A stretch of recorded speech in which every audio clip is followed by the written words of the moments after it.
Ni semua 5,000, 5,000. Ha, 5,000, 5,000. 5, 6, 30. Ah, 10, 20. 30 lah ni. Ya, 5, 30. 5.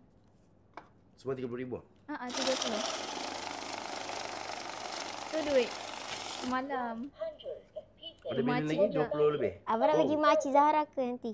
InsyaAllah dekat. Nak ikut. Dia sebenarnya bukan apa. Dah dua kali dapat tengok video Acik ke.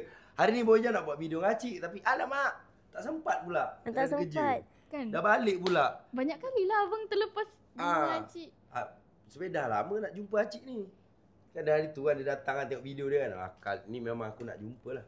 Zaman kat Asia abang pernah jumpa Acik? Abang tak ingat ni. Abang kalau jumpa depan-depan orang yang baru serak ingat balik.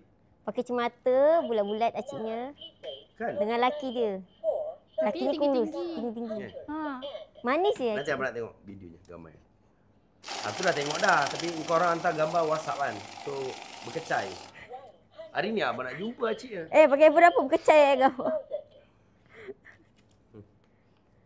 Alah Acik. Comel lah Nanti cik. boleh lah Sungai Balang. Sungai Balang belakang ni kan.